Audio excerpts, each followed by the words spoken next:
This is family drama the way you don't even know.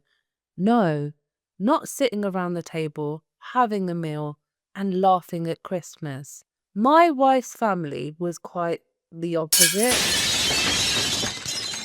All it took were a few words or actions, and it was like a fireworks display. Boom, bang, boom. And boy, did the arguments take whole new heights. Heights that you cannot come back from. Here goes. I, 30 male, met this wonderful woman, 28, and we got on so well, we got married. But when I met her family, let's say, I couldn't believe she was from this family. Okay. So, introducing my wife's family. Very blunt people. Pretty much what you see is what you get. And boy, do they not shy away from telling the truth. No matter how harsh it is, you do something wrong that they don't like, you will definitely know. And let's just say it won't be sugar-coated. So, during Christmas, we went out to the Six last year. So this is including myself, my wife, immediate family, and maternal granddad. So a good amount of people to have a good celebration.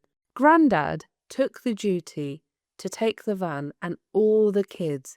Well, people under 40 rode with him. So this was my introduction to Granddad's driving. And nobody told me. Let's just say if you cross the road, he might not see you. He might be on his phone, yelling to the back of the car, texting, all that lovely stuff you really shouldn't do when you're driving. Plus, then driving as if he is Vin Diesel in the flesh. And I am a war vet, so I have spent a lot of time on the road, and after a few hours of his driving, I could not take any more. So I made an excuse that I needed a piss. Now, this was my get out of jail card, and I refused to go back into the van. And he refused to let anyone else drive. It was almost as if a kid was fighting for its toy. No, it's my van. And I'll decide who drives, not you. Do you understand? We are back and forthing because, like heck, am I letting you drive? I just saw you driving. That ain't happening. I said something along the lines of, well, you know, looking at your driving, I think you shouldn't be driving at all. Hold on a sec, guys. Before the story gets intense, and trust me, it does, just want to say thank you for your support. We appreciate it. Don't forget to like. Please do subscribe. And if you're liking our content, do comment. What Christmas drama have you guys experienced? Are you the type of people that will say, well, what is Christmas for? It's for drama, of course. Or are you like, nah, not my family? Anyway, back to the story. He totally lost it. Got into my face. Guess I touched a little nerve there. I yelled back at the old fart and screamed, get out of my face. I always hated people getting in my face. Now, things were heating up quite quickly. My brother-in-law jumped in and took a swing at me, saying, how dare you disrespect my Gramps like that? He caught my jaw.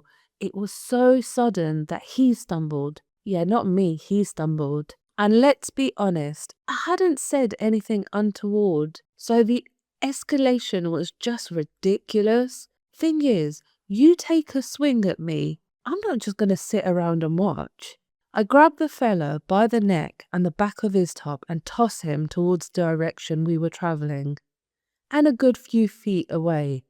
Because, dude, what the fuck are you doing? Yeah! Now, at this point, my other brother-in-law jumps in. And now starts a family brawl.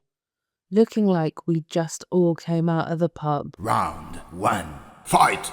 Funny thing is, it's in plain view of the petrol station employees, any customers around, and there was a fast food chain right next to it. So people are sitting and just staring. It looked like time had stopped for us because people were watching so intently. Nobody called the police though, so it might have not looked as bad, but everyone stared. My wife was furious.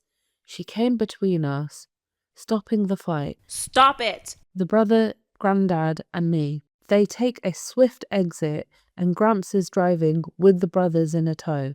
And us? Well, we're sitting about 3 hours and waiting on my in-laws to show up with vehicle number 2. Now, the funny thing is, this ordeal made me think that Christmas was definitely going to be a cold and uncomfortable one. However, it turned out to be pretty decent. It seems like I earned a bit of respect ever since. I sent one brother-in-law flying across the car park. In conclusion, if Gramps wants to be Vin Diesel, well then, you don't have a choice.